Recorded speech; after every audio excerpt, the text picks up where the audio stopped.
Our first speakers, my name is Doug Haynes, by the way. I'm a retired public servant from Health Canada, and I was responsible for initiating and managing Canada's human biomonitoring program at the national level. So, without further ado, I'd like to start with the first speaker on building a European platform for HBM surveys. And Dr. Argelia Castaño is the director of the National Center for Environmental Health at the Institut de Salud Carlos. And she's responsible for the National HBM program of Spain and is also the leader of Pillar 2 of the HBM for EU. Argelia? And we'll get you. Okay.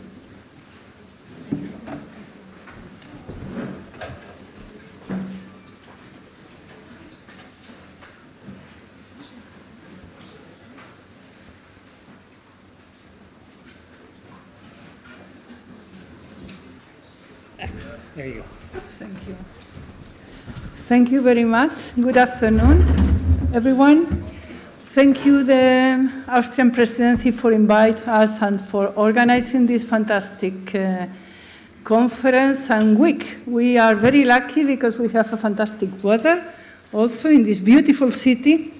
We will have liked much more to have free time to discover and enjoy the city, but on the other side it was a very interesting working week, so we got a lot of information and interesting networking, so it was very positive. So I'm going to talk now on concrete issues of our project, HBM for EU.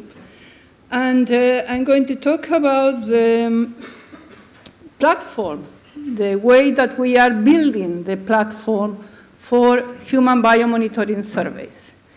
In our project in HBM for EU, we have organized this platform around 4 work packets that you see there. It's preparing the material for the service, making the service, analyzing the samples, and managing and analyzing the data that we are going to take with the samples. So, as already was introduced this morning, we are working, focused at the moment on 2 lists of priority systems.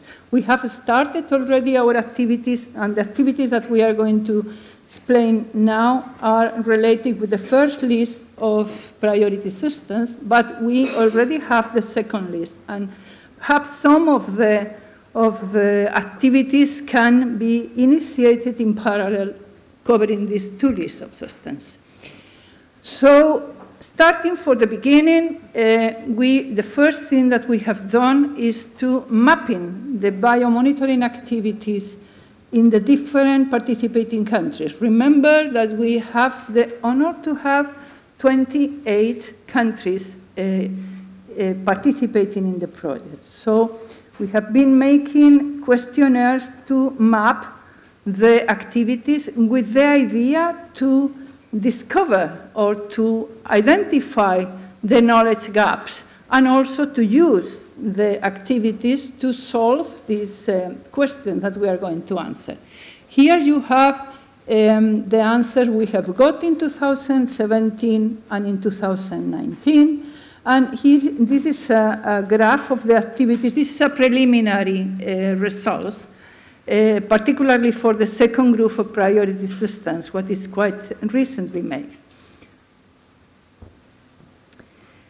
During this year, we have been developing materials for organizing and for realizing the surveys we have designed. The basic questionnaire that was designed as a face-to-face interview of approximately 60-90 minutes, taking into account the differences of socio-demographic characteristics, dietary habits, and so on. Or, as I say, this covering around the first round of priority systems. But the same questionnaire is going to be updated with the second list of systems. In addition of this basic questionnaire, another questionnaire has been developed, together with also a manual for the interviewer, and specific matrix questionnaires to get information of the matrices that we are going to use in the project. So with this material and with the study of the gaps and the activities, a strategy for alignment of studies has been developed, and just already this morning, Marike has introduced a bit the studies that is going to be made from 2018-19 to 2021, but we're going to provide the results. And in short, because also my colleague Greg Schotters is going to explain more in detail afterward, we are going to get harmonized data on in 3 different groups: children, adolescents, and adults, in its 11 countries of this. So actually, we are going to get a very wide coverage with 21 countries participating in these surveys, covering the full set of priority substance. After that, once we have the samples, we are going to analyze, of course, the samples. And for that, we are just developing harmonized protocols to make harmonized chemicals analysis. This morning, we have the pleasure to get one of the speakers was continuously focusing on the harmonization and how difficult it is to work with data that they are not harmonized. We, in this project, are going to push a lot of and pay a lot of effort to get this harmonization in all the different aspects of the studies. The same that from the preparatory material of the questionnaires, but also we are paying a lot of attention with the chemical analysis. So for that, we have developed criteria for choose the right combination of biomarkers and matrices. And we have also the good survey to identify the labs in Europe that can be able to analyze or to organize the quality assurance programs for the whole labs.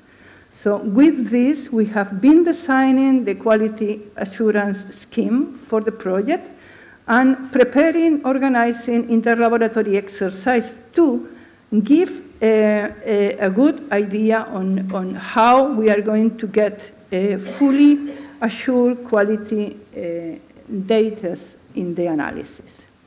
So as I say, we have developed a database with the candidate laboratories in Europe and the material on how the program has to be followed to get this good result.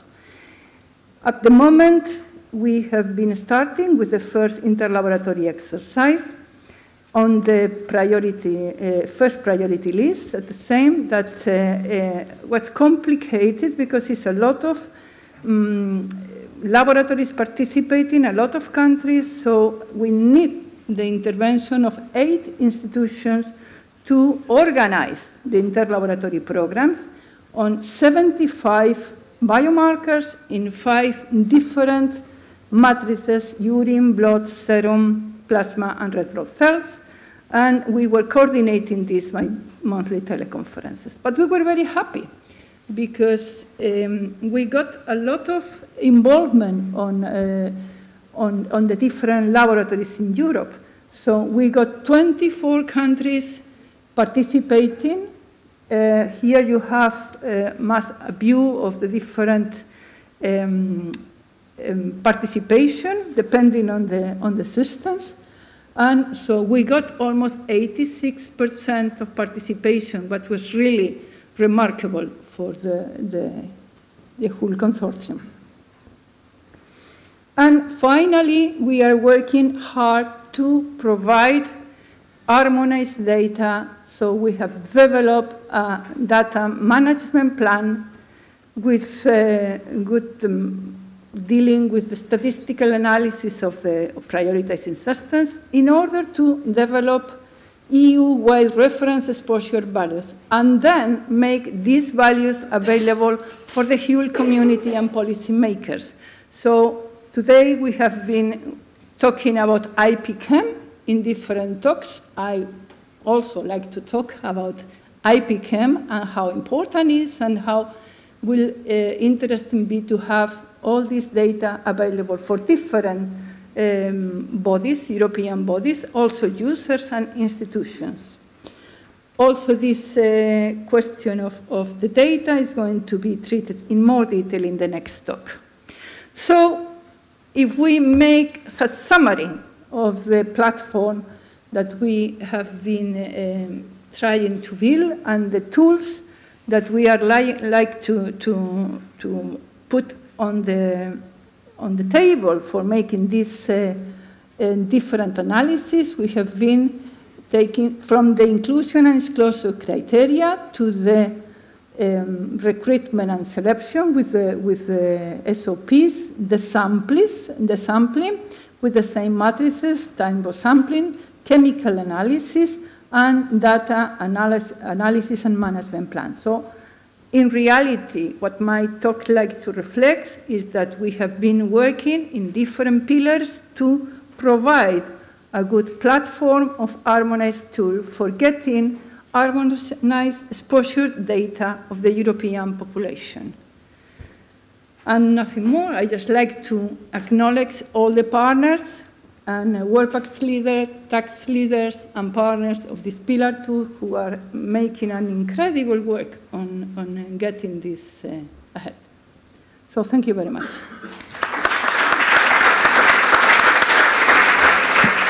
Are there any technical questions that we can have from the floor? One or two questions for Arhelia on the extreme amount of work that's been done in developing the platform for biomonitoring. No questions? Must be after lunch. Fantastic, so clear, incredible. Or are you sleeping because of the lunch? This is siesta time in Spanish. Great, thank you.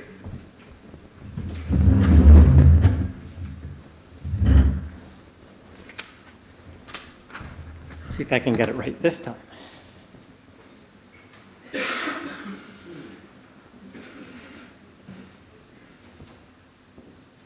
Yes.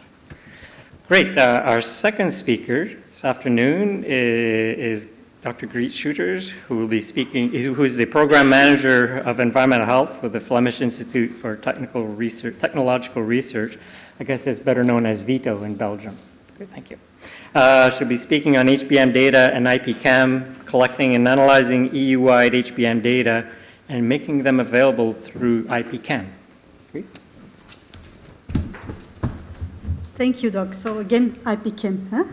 So good afternoon, everyone. It's a pleasure to be here in this beautiful city. It's also a pleasure to be here with this interested audience, and I thank the Austrian organizers and also the Commission to give us the opportunity to discuss today and to present our efforts and our what we want to do.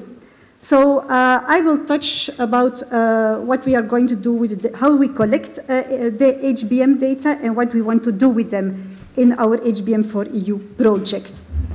So you know the Commission wants that the data are be largely shared, open access of data. That's the main message that we get. And there is a little problem in HBM4EU because we collect personal data. This means individual data, which gives us information from individual people.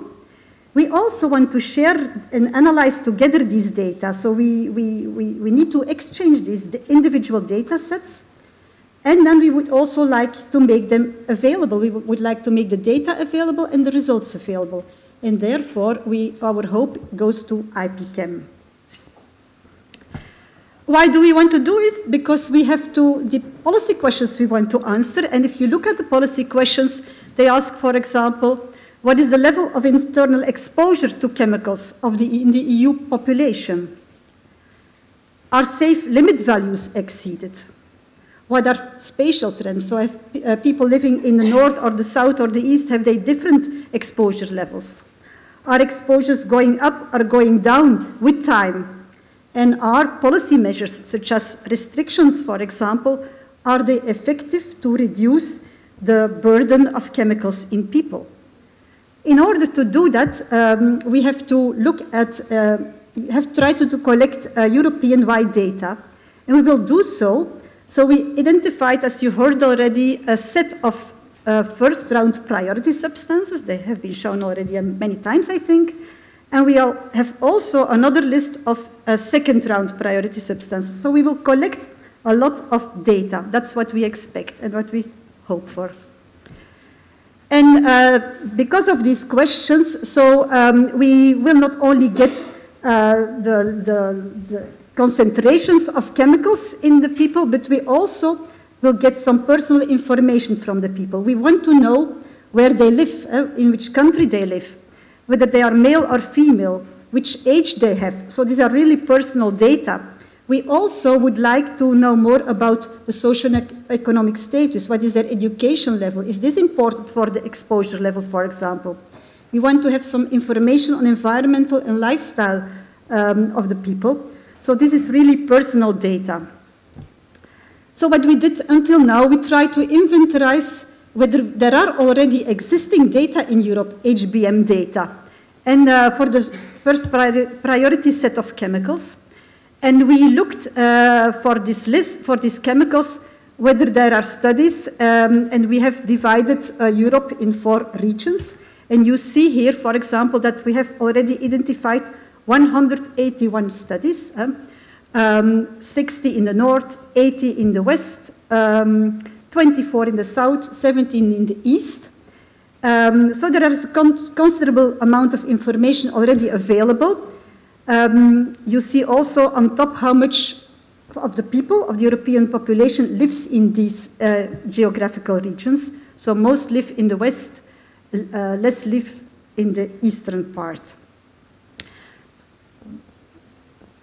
But if we looked more in detail to these HBM data, we could see that they are collected, for example, or measured in different matrices, some of them in urine, some of them in blood, some of them in hair, at different time periods, also different study populations, different age groups. Some are, for example, collect data from people living around hotspots.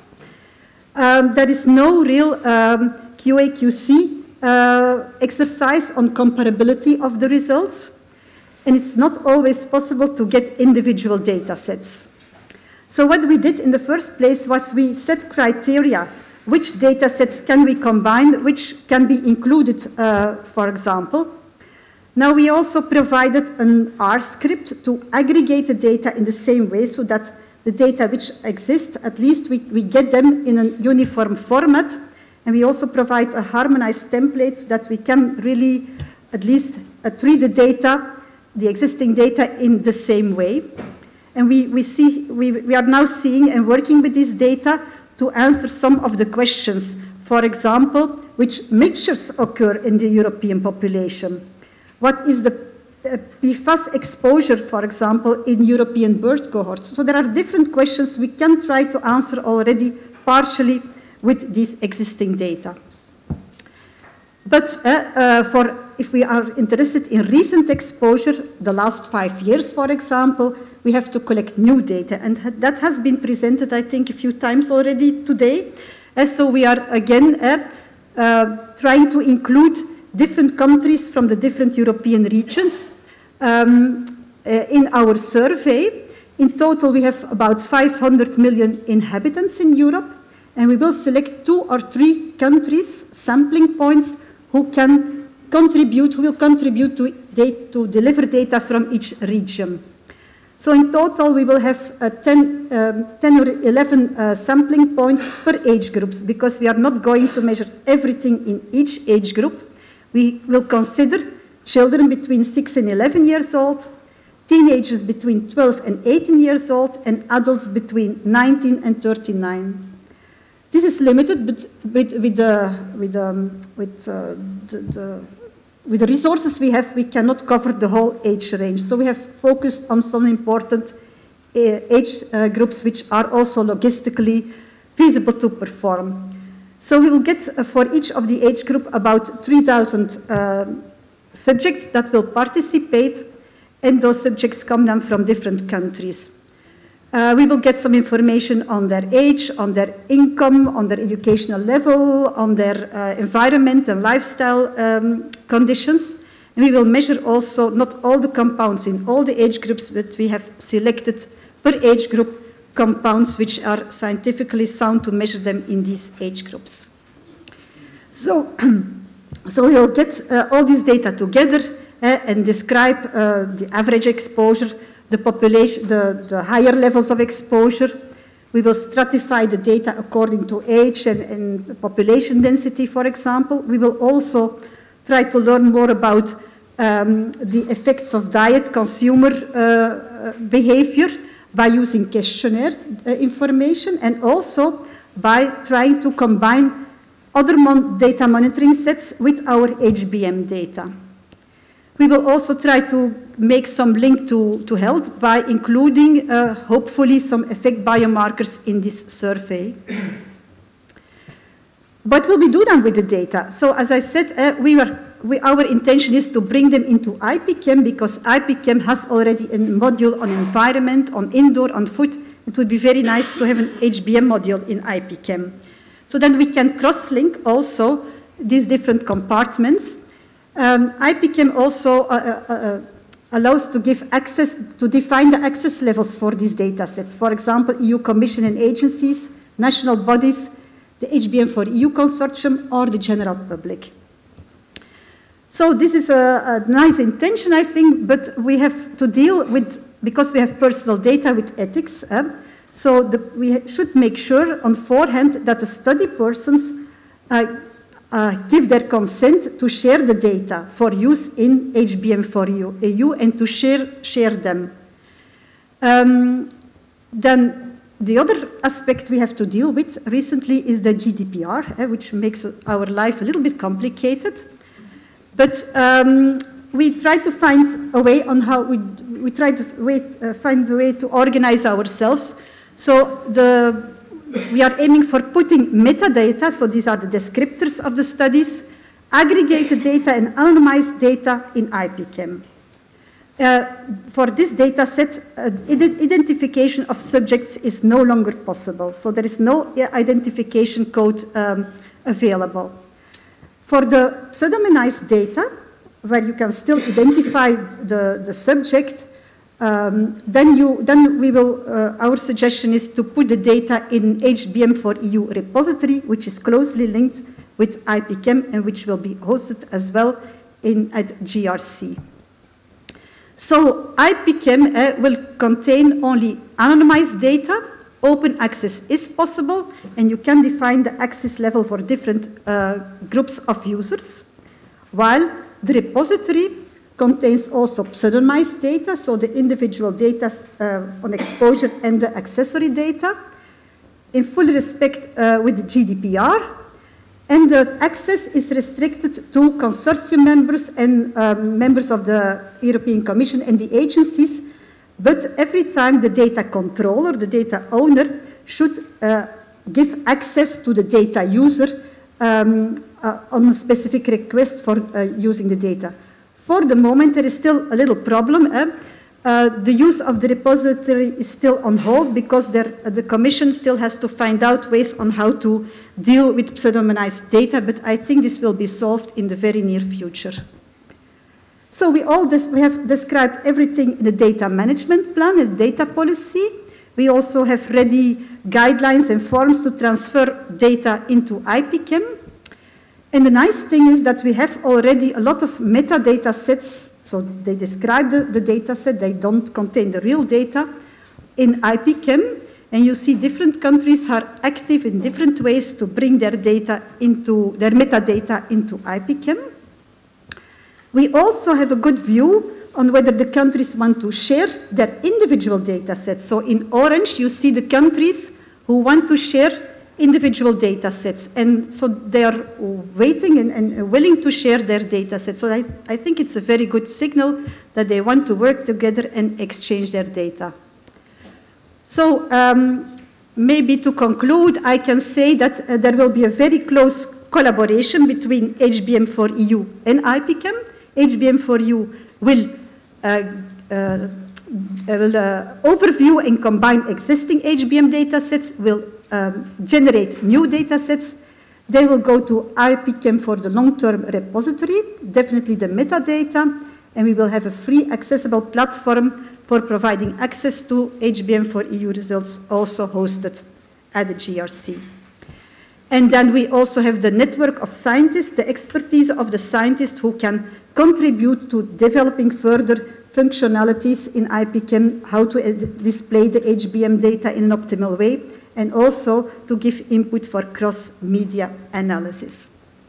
So this was our intention for working with our data set. So we are looking forward to bringing this all together, and we have a very active data management team with people from my group at Vito, but also we have a very good collaboration with people from GRC, with people from the EEA, collaborators for the EEA, also with UBA and our French colleagues from ANSP. So thank you very much.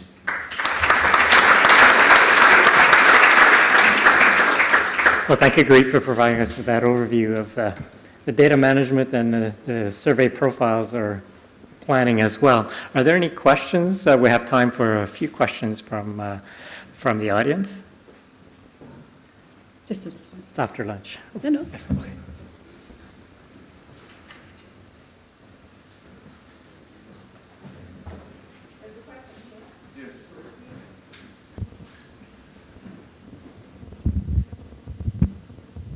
Yes. Working? Yeah. Thank you very much for your presentation and for your job. Just one question. How do you take into account, or not, the occupational exposure of the people included in the samples? Well, we have questionnaires, so people who deliver samples will also fill in questionnaires. And for specific compounds for which it's relevant, we will also have questions on specific occupations. So we will know whether they have occupations which may interfere with the chemicals or which may be important for interpreting the results of the chemicals which we are looking for. Okay, and a second? We have also, but I didn't touch upon that, we have also within HBM4EU special studies which will target occupational exposure groups. For example, there is a study planned looking towards exposure for people who work with chromates and perfluorinated compounds, but these are specially targeted studies on occupational exposure. So there are two ways of giving attention to occupational exposure. Thank you. And a second question, if I may. Why did you put the range of age for adults in 39 and you're not going forward and not taking also into account retired people? Yeah, we get this question all over every time. It's very difficult because it doesn't mean that we are not interested in older people. Also, we are interested in the very young people. But nevertheless, we hope if the project evolves, maybe later, that we will be able to cover all the age ranges, but we had to make some choices to start. And we focus on ages which are important for reproductive aspects. So the young adult generation, we consider them as reproductive, important for reproductive, for reproduction. So that's why we chose them. And the puberty is also an important age, certainly if you think of endocrine disrupting chemicals. We also know children is 6 to 11 is an important range. The younger children are even more important, but logistically it's very difficult to develop all the methods and the protocols. That's something for the future, I think. Time for one more question. Okay, thank you very much, Bree.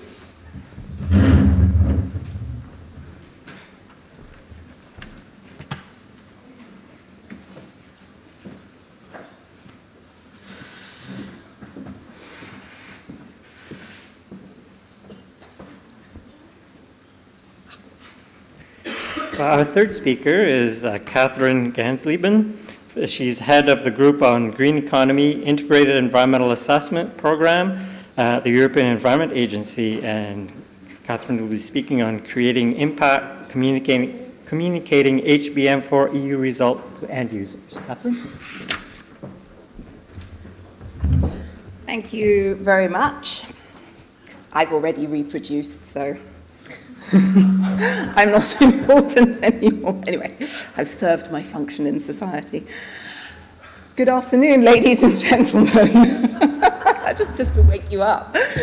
I'd like to start by echoing my colleagues in the HBM4EU project by extending our warm thanks to our Austrian hosts and also to the Commission for making this event possible. I want to talk about how in this project we can create impact. That's why we're all here ultimately. We want to change things. We want to foster chemical safety.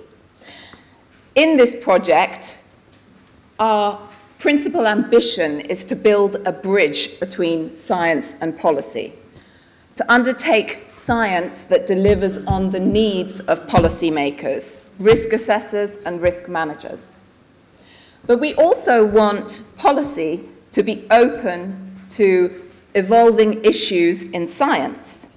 So it's really about a dynamic interaction. And I think one of the points that we want to make is about dialogue. And I'm echoing here our colleague from the Austrian Environment Agency, that it's really about dialogue between these different communities. And of course, our project is not happening in isolation. It's working within society. So we have to capture the context in which we're working. Citizens in society want chemical safety, but they also want jobs. And the chemicals industry and all of the multiple production processes to produce products containing chemicals create jobs. Citizens want their food to be safe, and we heard this very clearly from DG Santé this morning. But we also want our food systems to deliver, and our food systems use agrochemicals very intensely. So I would say the social context for our project for chemical safety involves trade-offs, which puts us in quite a complicated context, I would say. Within the project, we try and understand that context. We engage with stakeholders. We have a stakeholder forum, including representatives from industry, from health NGOs, from environmental NGOs, from trade unions. And we also are reaching out to citizens to understand their concerns directly.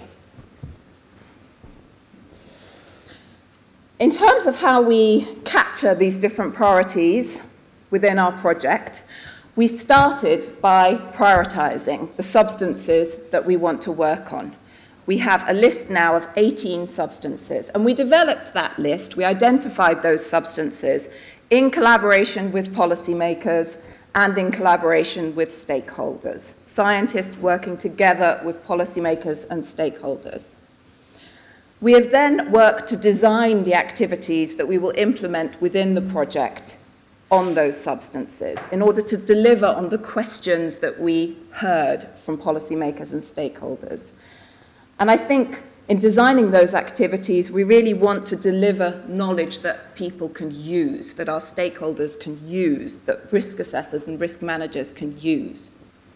I think we still have some way to go there, and I'm very encouraged this week by the interaction that we've had from our colleagues at the European Chemicals Agency, at the European Food Safety Authority, DG Santé, DG Environment here. EU OSHA is also here representing occupational exposure. Let's foster this dialogue. Let's continue to work together more intensely to make sure that what we produce meets your needs. We then have to interpret the knowledge that we produce. And there, we also don't want to do that in isolation. I think we all know that Policy discussions on chemical safety can be very controversial. There are ambiguities, people disagree, there are uncertainties, there's ignorance in our knowledge base. What we hope is that if we interpret these results jointly between scientists, risk assessors, risk management, and even stakeholders, we can try and converge a little more. And then, of course, we have to communicate the results. And here, I think we want to really target our communication at the different audiences that we see for our outputs. So, who are those audiences? I repeat myself a little, but one of our principal audiences is at the member state level. The various partner countries that we work with, 28 partner countries, and we want our results to be useful for you, policymakers, risk assessors in those countries.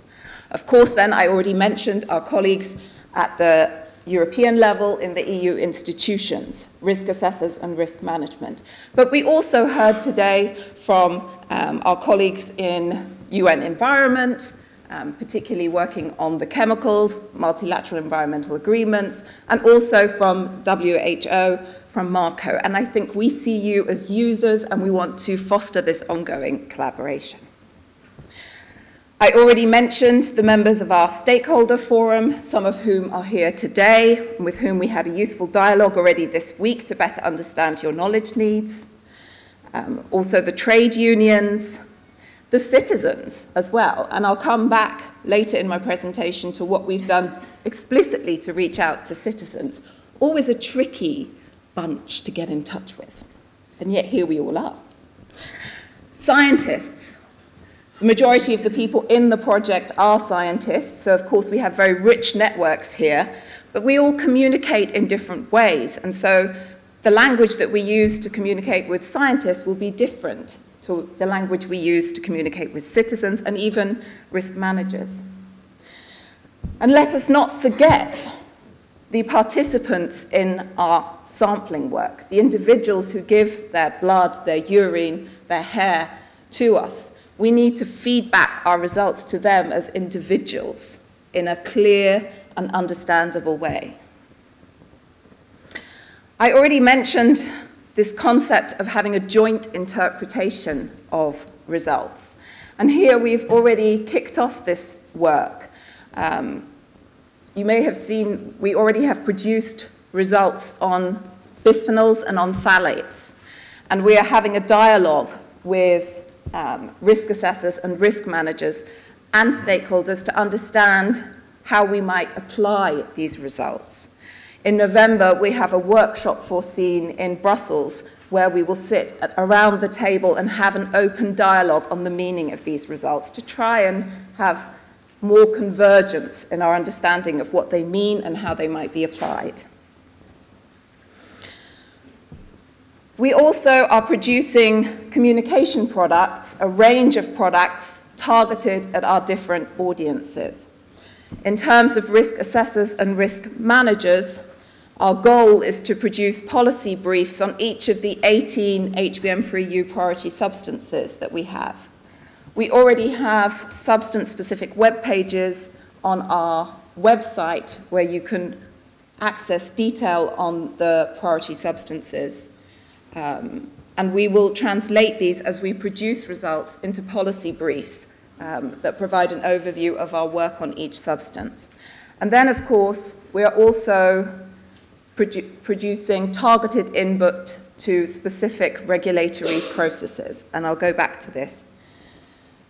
We also produce a newsletter. Marika showed this already to you this morning. Our most recent one was just published last week. It's the third in the series. We hope that these are of interest to you. We look forward to any feedback that you have. And indeed, if you're a partner in the project or indeed an observer, we really would welcome your input. And if someone is interested in writing an article for inclusion there, we are very open to that. So please come and speak to me or to my colleague Joanna there. In terms of fostering our relationship with stakeholders, we've produced an introductory guidance document for stakeholders. We updated that this year. It explicitly identifies the entry points where stakeholders can contribute to our various processes. I mentioned the need to communicate with survey participants. As Argelia explained, obviously that work is being done at the national level.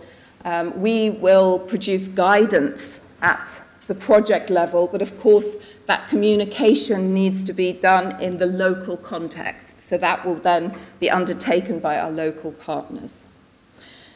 And when I spoke earlier about scientists, I think one of the principal routes for communicating with the scientific community is through peer-reviewed articles. I think we're ambitious in this project. We have started producing articles already. Here's one of the most recent, and I think that this will really start to snowball as our results are generated. And we will document not only the scientific results, but also the processes through which we produce them. Several of my colleagues have mentioned IPChem. I think I want to make the specific point that by making our data available by IPChem, it can have a multiplier effect. So other researchers can pick up that data and do their own analysis. So really multiplying the impact of our project through the research community. As Marika mentioned earlier, everything is available on our website. We really try and make this a very rich resource, so I would really encourage you to visit it and explore and see what you can find. All of our results and deliverables are available for download there. I just want to pick on the work that we've done in reaching out to citizens, and this was done by our colleagues here at the Austrian Environment Agency. They ran a survey online in 2 languages, German and English, about citizens' concerns regarding chemical safety. We had over 340 responses. And of those responses, 90% expressed concerns about chemicals in their daily life. So I think that's a pretty high rate of concern. You can, of course, argue that if they answered the survey, that's a kind of motivational bias. But I think nevertheless, even with that recognition, it's a strong message. There was particular concern about chemicals in consumer products and pesticides in food, echoing the message we heard from DG Santé this morning, with 97% of the respondents suggesting that chemicals in products have hazardous properties. Also highlighting concerns about chemicals in drinking water and food, and 3/4 of those survey participants looking for further information on the HBM-free-U project. Next year, we intend to repeat this survey. We want to translate it into all the languages of our partner countries and then implement it in all the partner countries. And I think at the end, that will be a really rich set of results from across Europe. We also then held a focus group here in Vienna with citizens. Obviously, this is a much smaller, more qualitative exercise, but we had a very clear message from those citizens that they would like trustworthy, clear, factual information about chemicals. And they said quite clearly that it wasn't enough to just inform consumers, but they really wanted policymakers, business and scientists to act collaboratively to reduce exposure and to innovate to develop alternatives to the more hazardous substances. In direct response to this call from citizens to produce fact sheets, factual information to inform them, we have made a first attempt to produce fact sheets, non-technical fact sheets to inform the consumers. These are currently still in a draft stage. We have circulated them to our colleagues in the EU institutions. We will also circulate them to the national hubs, and we have asked our stakeholder forum for feedback. They have proven to be quite controversial. So we will now take time to listen to all the feedback that we've received and to revise these documents. We have 3 that we're currently working on. It is our intention to produce fact sheets for all of the 19 priority substances. And we look forward to working with you to make them factual, clear, and informative.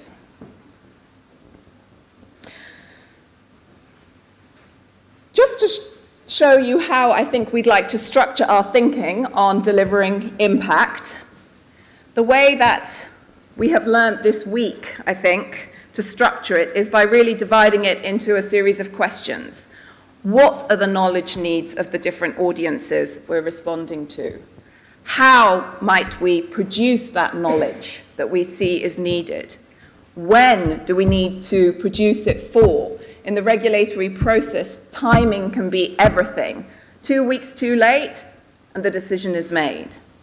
And for who do we need to produce information? Who is the audience? And we need, as a project, to be in touch with them and in dialogue with them.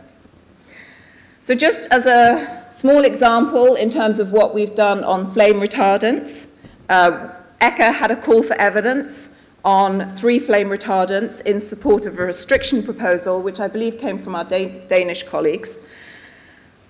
How did we respond? We submitted our scoping document, which provides the background information that we've gathered on flame retardants, and also some targeted supplementary information on those specific substances.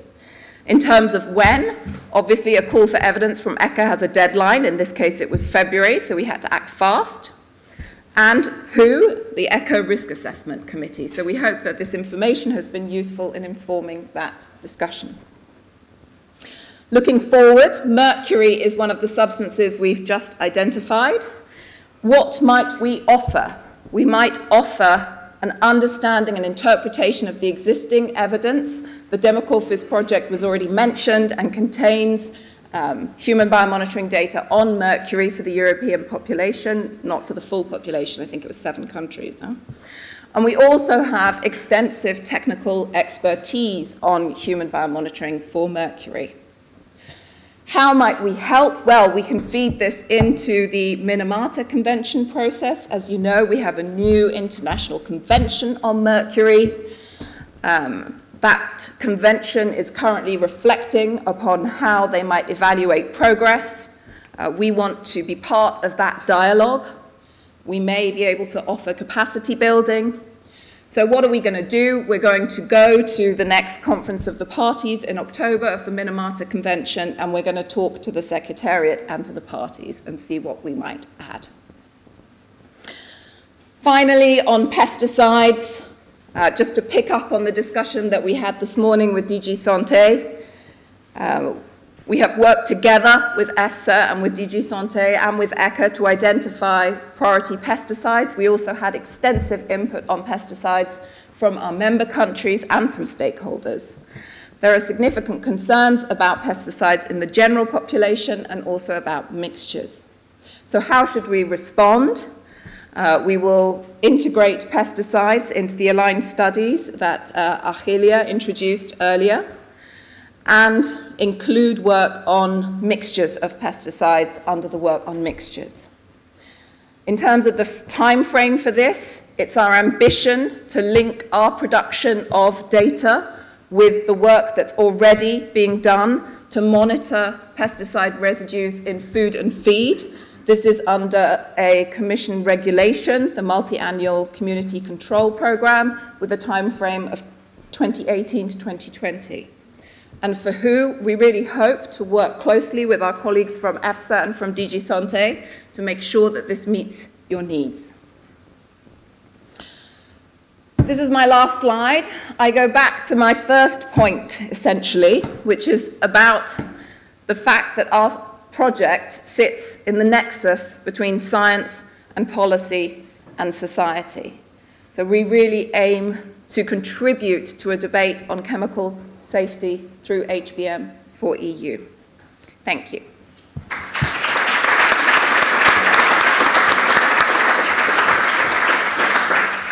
Thank you, Catherine, for providing us with an overview of and approaches that will be taken for communicating HBM results from HBM for EU. We have a fair amount of time for questions from the floor, so if there are any pressing questions, technical or otherwise, to Catherine, please raise your hand. No? No? Well, I had one question, though, because in my career, we've always struggled with communicating results and trying to find out if the results were effective and reach the audience that they were supposed to reach. And how do you see that happening in HBM4 EU, and how will you measure success, I guess, of the communication activities? Yeah. So I think in terms of outreach, I mean, we identified the different audiences, and we have different tools for those different audiences. So for example, in terms of tracking outreach to EU policymakers, we will track the different policy processes to which we contribute. So for example, the number of calls from ECHA or the work that we may feed into EFSA. And there I think we can more precisely track. If I talk about communication with scientists, I think there we will track the number of scientific publications that we produce. This is fairly straightforward. It becomes a little bit more nebulous when we talk about outreach to stakeholders and indeed to citizens. We have some tools we use, for example, social media, so we can track the number of Twitter followers and Facebook followers. But these, I think, are still a little bit clumsy. What we do intend to do is, I mentioned the members of our stakeholder forum, and I really hope that these members will act as antennae for us. So if you look at the EU-level federation for either an environmental NGO or an industry body, they have a tremendous outreach to all of their members in the member states. And we really hope that you will disseminate our activities and our communication materials through those networks. Thank you. Oh, we have a question.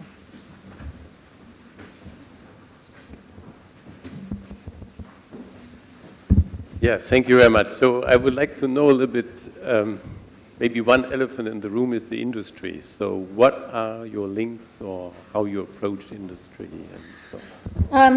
Well, I mean, I mentioned our stakeholder forum, and within our stakeholder forum, we have representatives of industry, UPARM, the SMEs. We also have CEFIC represented, and we have DUOC, the downstream users and consumers of chemicals.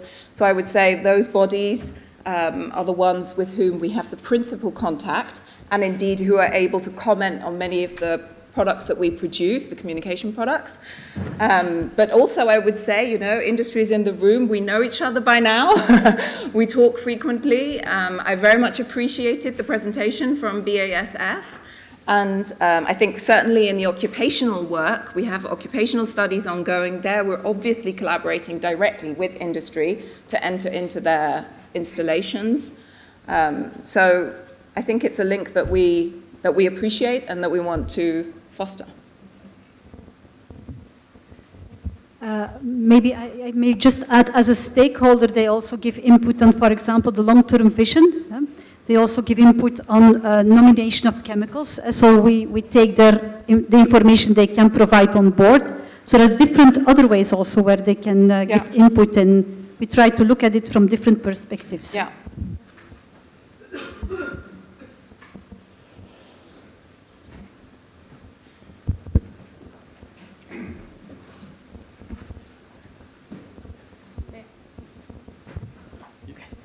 Okay, then I start. Leon Busse from the German Environment Agency. You showed clearly that you have different audiences for your communication tools. So how do you deal with the different cultural differences between the member states? This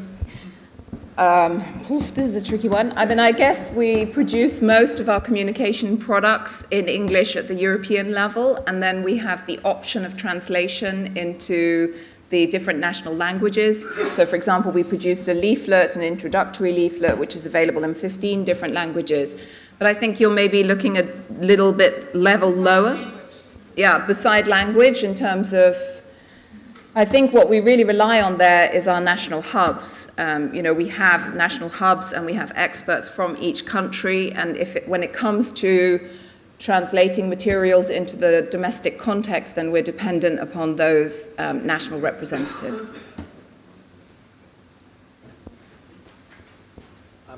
You stressed at the beginning of your presentation the importance of creating impact. Impact meaning impact on environment, but in particular on human health. I didn't hear very much, I think, in your presentation then on how you underline this impact on human health, but maybe I didn't really get it. Can you come back to that again? This is also a tricky question. I would say that we have a pillar of work which explores the relationship between exposure and health that is led by our French colleagues. Robert Barucki, are you going to present next? Or, yeah, but not that pillar. And I would say that once we have those results being produced, then we will look to communicate more clearly there. It's really not my area of expertise, but I think we will pick up the results from that work. Did you want to add something, Robert? Maybe I can add something. We are also developing indicators to measure the impact of our program. And for example, the number of countries who are participating in our aligned studies, for example, the number of laboratories who are developing new methods. There are different, they are developed by Hans and Karen, I think, different ways of looking at impact. So we are developing these indicators and we will try to make a baseline. And some of these indicators really address the impact with relation to more information, getting more information on environment and health. Yeah? Do you want to add to that? Sure.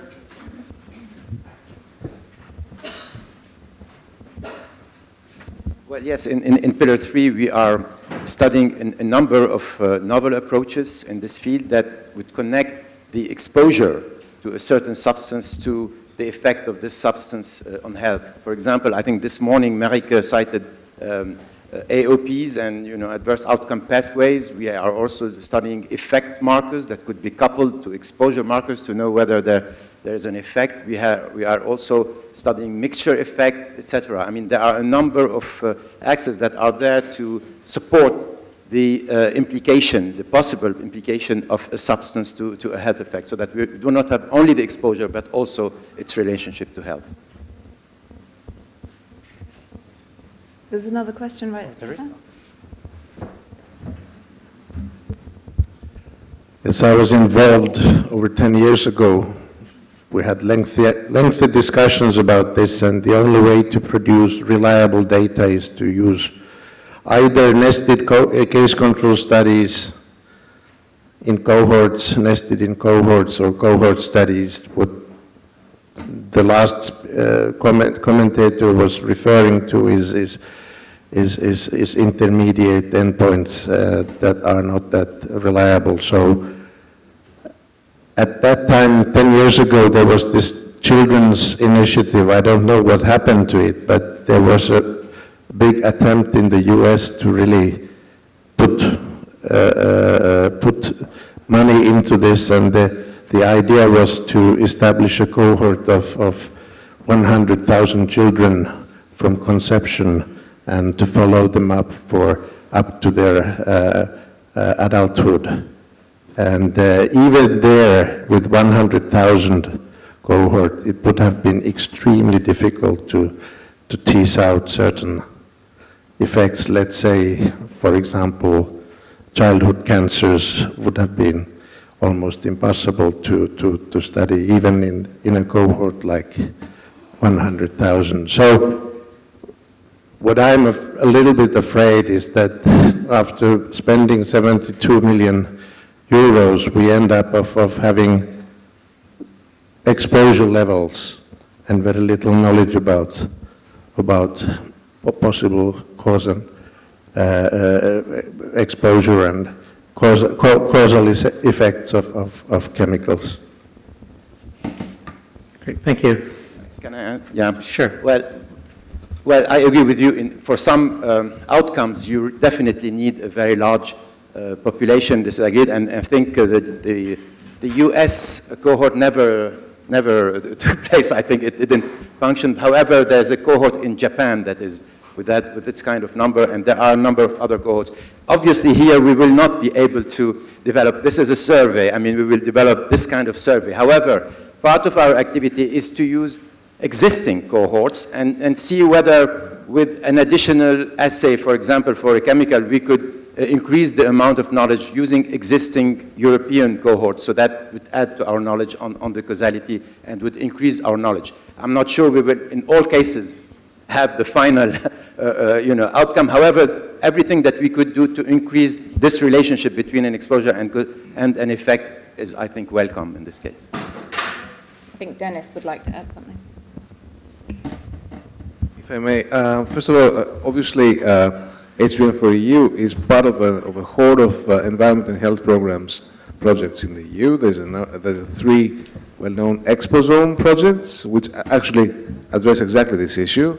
The largest of which is actually using exactly the study design that you are talking about, which obviously is the right one to use. Now, an additional tweak to what you were saying, the problem of not getting enough signal if you want to be able to have conclusive information, is the fact that we're not actually operating in a void. We have obviously international collaboration with our US colleagues, Japan, as Robert mentioned, not only Canada, of course. But the point is that we actually have also right now in our hands a number of biologically based databases which would allow us to not necessarily use phenotypic evidence, actual clinical health effects, but rather biological perturbations that we can use as if you want, effect markers.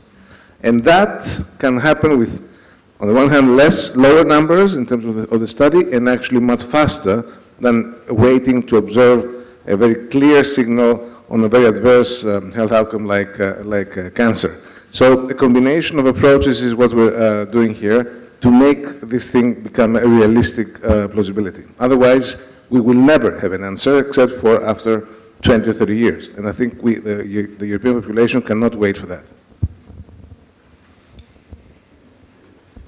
Great, thank you very much. Thank you, Catherine. Thank you, thank you.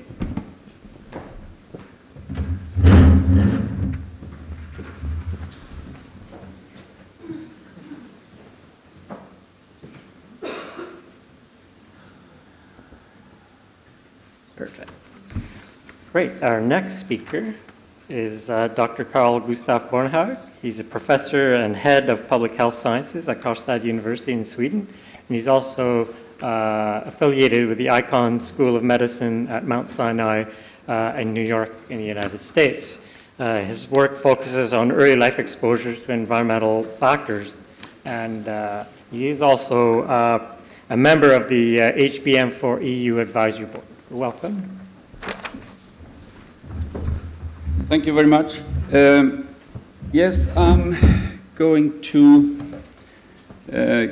give a presentation from another EU project, the so-called EDC mix risk, which is a study that will be finalized next year. And this is about mixtures of chemicals.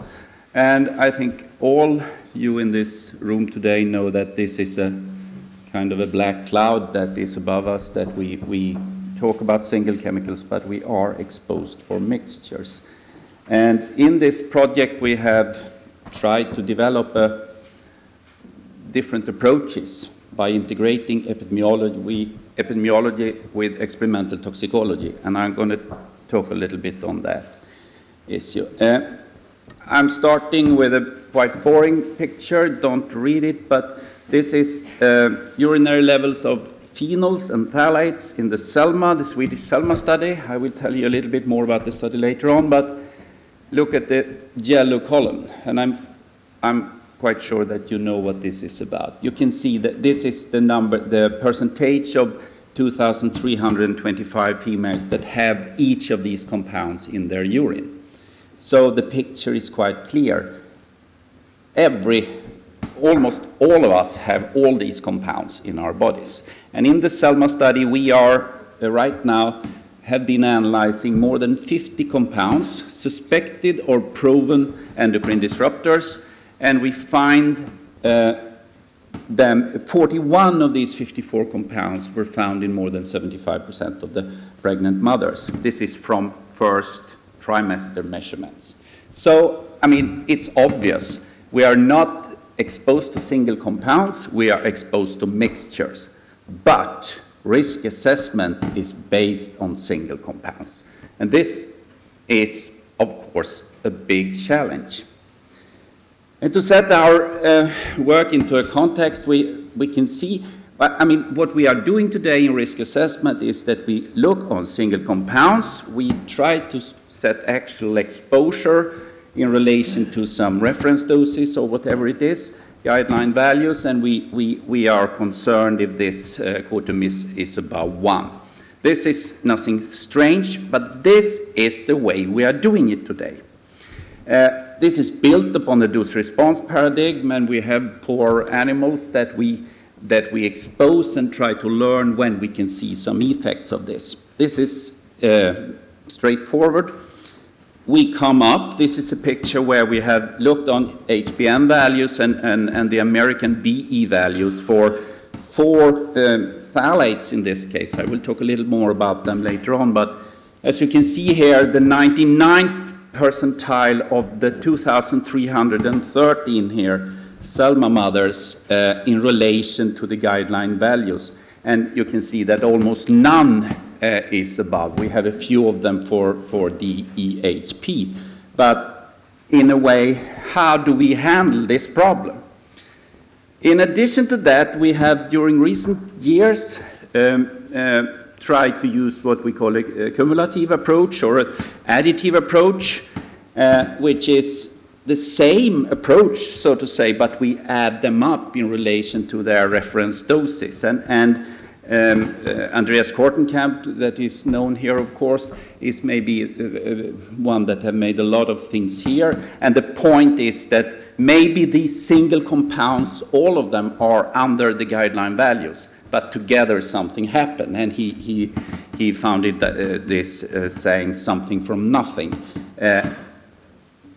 There are limitations with this approach because they have to come to us in the same pathway, and the biological mechanisms have to be similar. So it can be used for groups of chemicals, but not in the general aspect.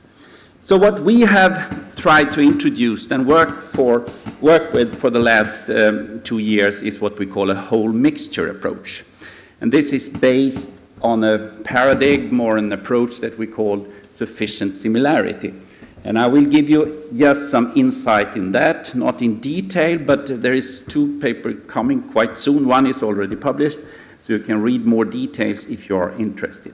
My point here is also to say that I don't say that any of these approaches is the best, or, I mean, what I will show you at the end of this presentation is that depending on what approach you take here, you will see different things. And I think that is one of the matters here, that we have to paint this printing picture and use as much as information as possible to handle this very, very difficult area, namely to do a risk assessment of mixtures. So what we have chosen in EDC mix risk is that, well, I mentioned for you that we today have data for 54 compounds. We will have more than 50 new compounds analyzed quite soon. But you can easily realize that the combination of 54 compounds, all possible combinations of them, is so huge. So what to do with that? So instead we say, okay, let's find real life mixtures of chemicals in these more than 2,000 pregnant mothers, and mix not only mixtures, but also mixtures that of some reason can be deemed as health relevant. And that is the base for this study. So hopefully you can see this picture. This whole mixture approach is divided up in 4 separated steps. We start to the left here with the first step and use epidata. We analyze epidata in the Selma study and search for compounds in prenatal urine and serum that are associated to health outcomes in different health domains. And what we do there with a specific technique called weighted quantile sum, we identify what we call bad actors. That is compounds that are associated to health outcomes in the children. The second phase of this, or the second step of this, is to, well, if we have the bad actors, then we can go to the Selma data and see how does the mixture of those bad actors looks like in 2,000 and more pregnant women. Then we can establish a mixture. And then we take the bridge over to the experimental settings and use that specific mixture or several mixtures, depending on what health outcome we are looking for, and we test them in experimental settings. So we use the same dose-response paradigm, but we test a real-life mixture. A mixture for sexual development, a mixture for neurodevelopment, a mixture for other outcomes. And then the fourth step of this is divided here up in 3 different areas, namely where we use this sufficient similarity approach. And here we are responding on 2 major questions. If we can identify a mixture that is related to health effects in kids, prenatal exposure, and we see some dose response for that specific mixture in animal or cell models, then the next question, we go back to human data and say, okay, so how many of these 2,000 plus pregnant women do have mixtures in their body that are sufficient similar? And the next question is, well, among those that have approximately the same mixture, how many of them have extreme values? And at the end of the day, we compare these different approaches with each other and see what we come up with. I will go a little bit more into details what we are doing. So in the first case, we identify, we use CELMA data, and this is the structure of the CELMA data. So we measure these 20 or 54, depends on where we are in the study, in prenatal urine and serum. And then we are following the kids, and the kids are today 8 to 10 years old. So we start at birth, we look for birth weight and graft in the metabolism graft track, so to say. We have another one which is about sexual development, measured as anogenital distance, and we have a third one which is about neurodevelopment. And what I'm going to, I want to give you an example how we work in this case. So I will take this about sexual development. We have compounds in prenatal urine of phthalates, phenols, and perfluorinated compounds, and we have measured anogenital distance in around 200 baby boys. I mean, this is quite an established measurement for sexual development, so I won't go into detail of that. You see the distribution here, that the mean value of the distance from the anus to the scrotum of these boys at 22 months of age is around 40 millimeters. I will use that a little bit later, so keep that in mind. So here we have what came out of these weighted quantile sum regression models, namely to identify which of these compounds we are looking on are deemed as bad actors. And in this case, for 3 different health outcomes, for metabolism and graft, for neurodevelopment, and in this example for sexual development, measured as a shorter anogenital distance. And you can see that for this sexual development, it is 4 phthalates that have been identified as bad actors, which is not very unexpected, because they have been shown before to be anti-androgenic, for example. The second step of this is that we have some of the compounds in serum and some of them in urine, and we have to get them to the same scale, so to say. So we then use the urinary-based compounds, and over daily intake, we can get those levels also to serum levels, so we can have them on the same scale, so to say. This is not very, very complicated, but the different models here might give different results.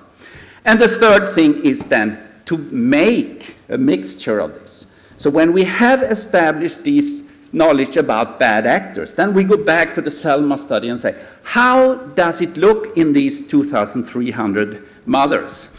And this mixture, we call it S0, S for sexual development.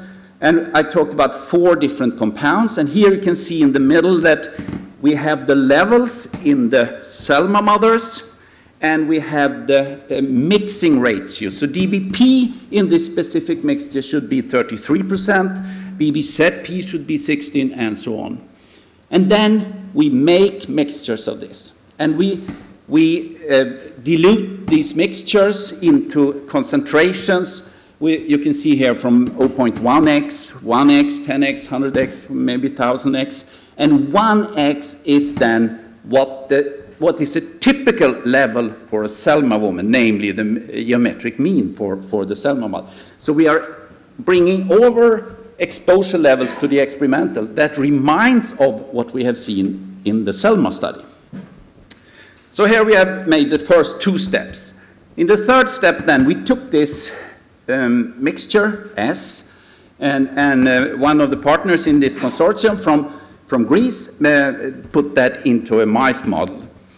And as you can see here on the x-axis, you have the concentration. It's a little bit complicated. It's a log concentration +1, and well, there are reasons for that. But what we can see here is that in the beginning of this curve, we have a reduction in anogenital distance for these male offspring. And we could see that a reduction in anogenital distance controlling for body weight of these mice, a 5% reduction of that was related to 0.45 or 0.49 on this scale. And if we then transform that back to the Selma level, we can see that we could see a 5% reduction in anogenital distance for these mice when the exposure was about double the exposure that we could find in human data.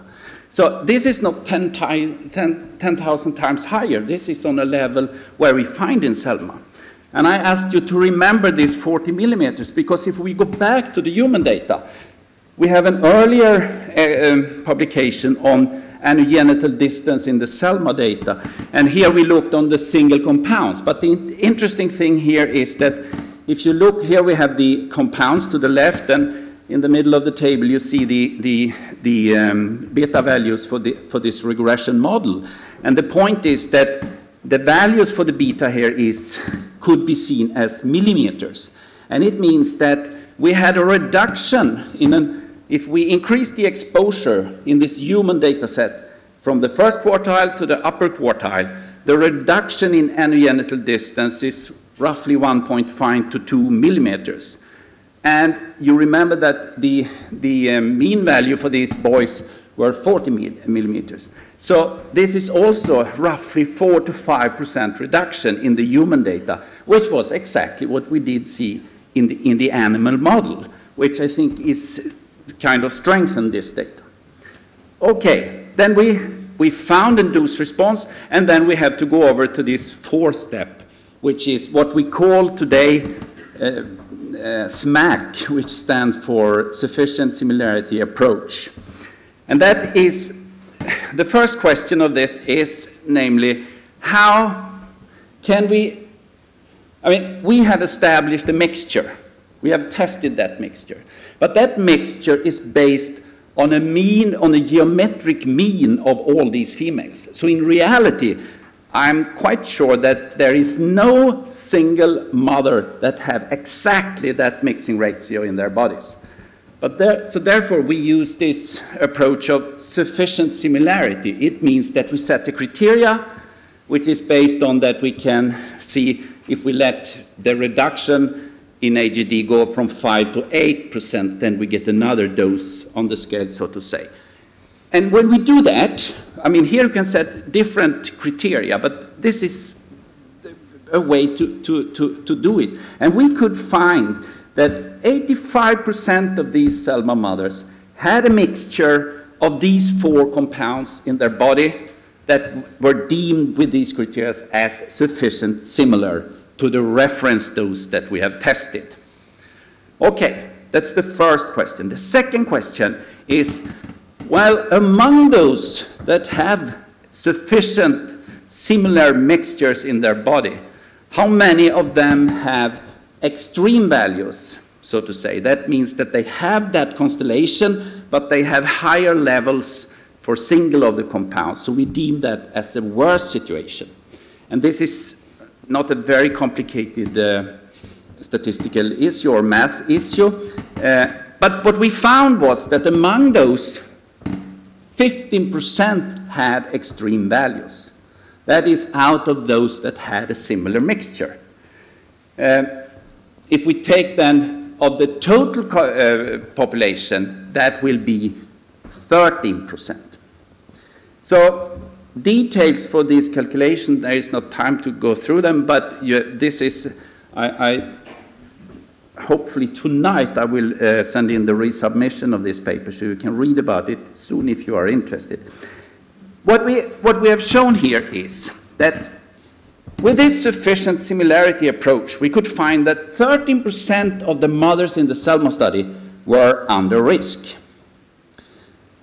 We used the hazard index, which is the additive approach, and then we could find that roughly 3% are under risk.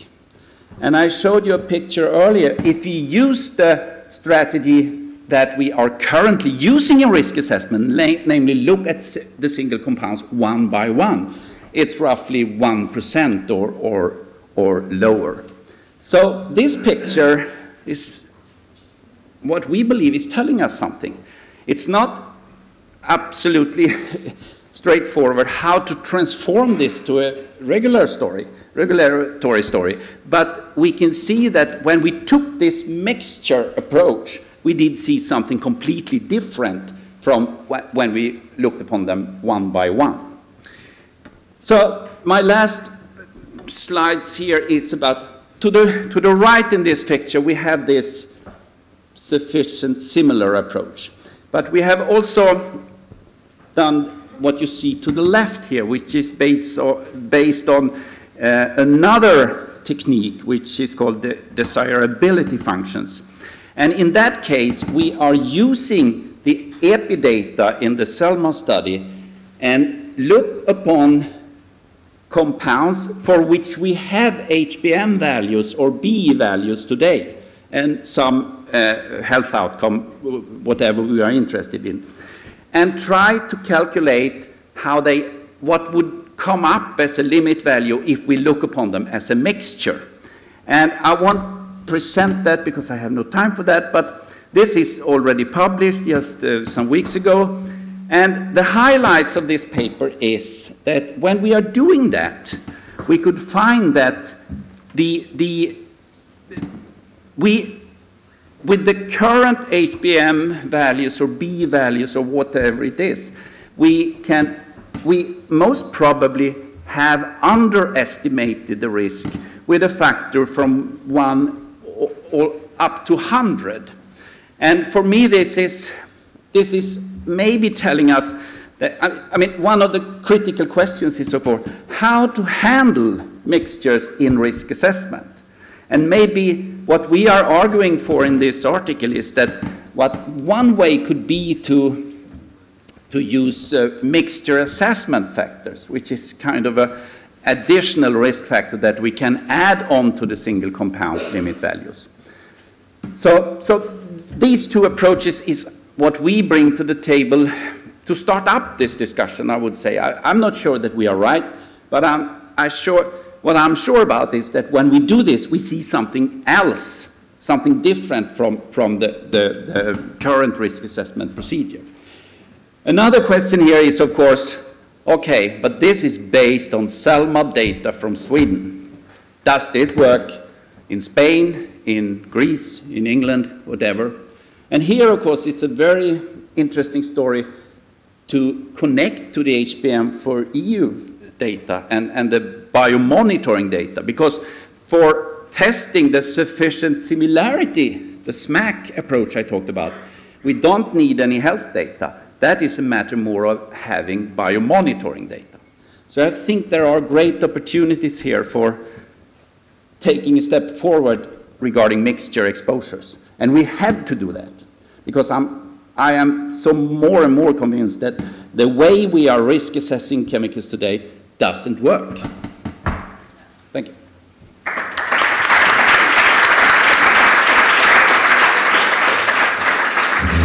Thank you for that really interesting presentation. I'd like to open questions from the floor, and we have one right here. Thank you. It was really fascinating for me to listen to you. I have questions of two nature. The one has a more biologic toxicological background, we in Austria tried to build up expertise as to judge how could epigenetic phenomena alter our approach towards grouping of substances, and how could we integrate epigenetic effects into our current toxicological toolbox. So my first question would be, to what extent has the understanding of epigenetics shifted your approach, or does this, the group of phenomena help to understand, to develop a better understanding on mixture toxicity? And my second question would be, to what extent do computer models which artificially construct chemical mixtures help in this regard? Is this something you would rely on in future, that you one day could model a mixture and model its toxicity? Is this something which is realistic? Well, how many hours do I? The first question, I mean, the third step here I exemplified with my study, but we are doing also cell studies just for establishing this. And we have spent a lot of efforts on epigenetics. Epigenetics is, I mean, for me, epigenetics, the way I understand epigenetics, is so, it fit into the model of endocrine disruptors. So of course, and we are really doing that, and we have seen that. We see effects that follow a dose-response relationship even for epigenetic effects. So we can use the epigenetics for the sufficient similarity approach. But I agree that maybe the epigenetics is more a matter of to learn more about the mechanism for this. For the second question, I have to say I don't have that experience enough to, but of course computer modeling is a way to come further here, absolutely. But the concept we have used is not to do that. We have said that let's build this on real exposure. But that's not saying that the other way should be wrong or something. We have time for one more question. Okay. You mentioned that, first of all, thanks a lot. That was fascinating, Carl Gustav. You mentioned, you showed that if you only had one-by-one risk assessment, one chemical by one chemical, you'd get about 1% of the population actually exceeding being at risk, essentially. That if you allowed for additivity alone, which is the predominant paradigm in mixture risk assessment today, you'd go to 3, and then, based on your approach, you go to 13. Which to me sounds like a very significant signal you're giving to us that there's actually a scope for looking at beyond additivity approaches in mixture risk assessment. In this case, it would be synergistic, obviously, but I'm just saying, what's your feeling about that? Because that's, I think, is a very important discussion. I think we are at the standpoint where we are actually indeed departing from the chemical by chemical risk assessment worldwide, but where we go from here will also determine what the final result will be. So can we move to beyond additivity paradigms?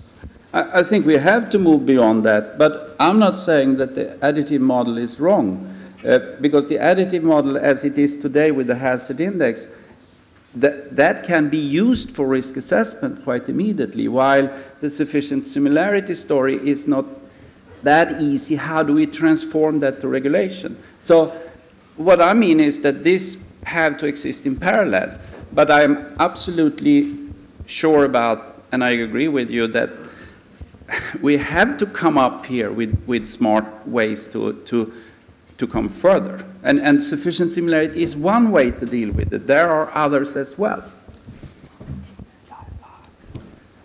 Oh, it's coffee. Well, actually, there are still interests, so if people are willing to stay for a few more minutes to ask questions, I think we should, because the dialogue is quite interesting. So, Greet, you had a question, and the gentleman. Thank you. It's a very nice presentation and also a nice argumentation, I think, for taking care if you look at chemicals one by one. But I was wondering, it's also a very big study. You had to start from a big epi study. And with the introduction from effect markers, for example, could that not help and advance this type of approaches? Because then you may not need that many, the study should not be that large, and maybe you can get the same kind of information much more rapidly. Absolutely, absolutely. But you need the design, the longitudinal design.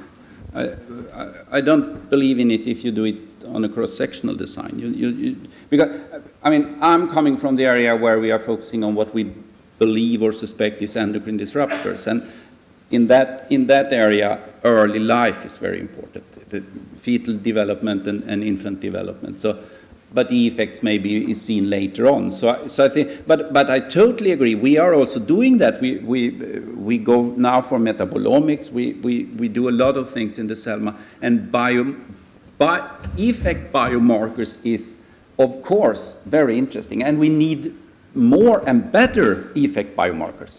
Because if they are attached to the initial events, then I think you don't need per se very long longitudinal studies of it. Well, no, maybe. Yes, I understand what you're saying, but it's not. Yes. He said it has to be validated. You're in the same team. And we'll take our last question from this gentleman. Yes, hello, Bjorn Hansen from the European Chemicals Agency. There's, of course, a lot of logic behind the fact that you go from 1 to 3 to 13%, and I fully support the fact that, of course, if you have a risk from 2 individual chemicals, then you add them up, the risk is bigger. And I mean, that's sort of the logic behind this. So I'm not wanting to come with a comment that denies that. I think one has to go in the direction of mixture assessment. My comment is your statement that risk assessment as we do it today is a failure or is failing. For me to come to that statement, you need to ask yourself the question whether the risk management that results from these 3 approaches would be different. And maybe, and that's my question to reflect on, maybe the methodology and I think very strong case you've put forward in terms of the 13% could inform that we take risk management earlier in the cases of the 1%. And I'm saying this because the methodology on the single chemical is simple. It stands in court. You don't have to explain standard deviations so much. And therefore, if it's an issue of getting better information to inform a simple decision, to get to the same risk management, then that might be another way of approaching it. So therefore, I'm just commenting in terms of the failure of the risk assessment. Let's go to the risk management part and see if the failure is actually that big. Thank you. Yes, I agree with you. This is telling us something, right or wrong. But we have to, I think about the findings we have here. But I totally agree, and I've said it before, how do you transform that to a regulatory system? And at the end of the day, I don't think we can get around that we handle them as compounds. So how is this kind of information transformed over to a regulation on a compound level? And maybe one way could be to have additional risk assessment factors, a mixture factor, if we know that they exist in mixtures.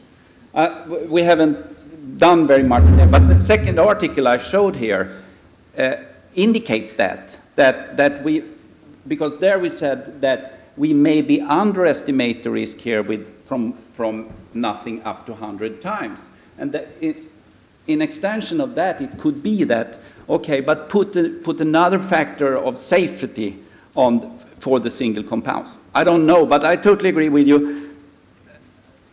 If we come up with this as a regulation, then the producers would say, well, my bad actor is not as bad as the other bad actor. I mean, it wouldn't work, I think. Thank you. Well, great, thank you.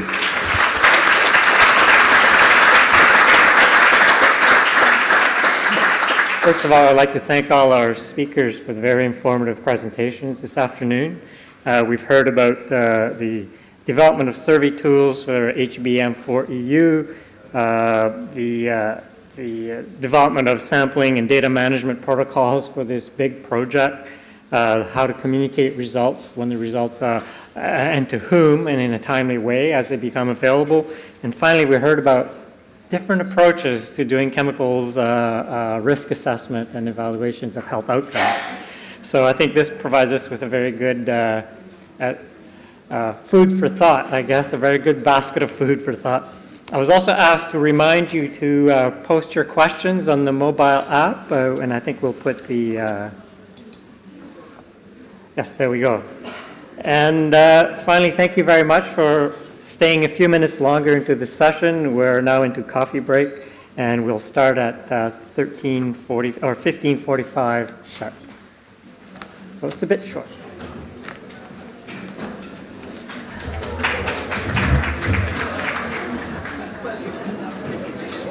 Yeah.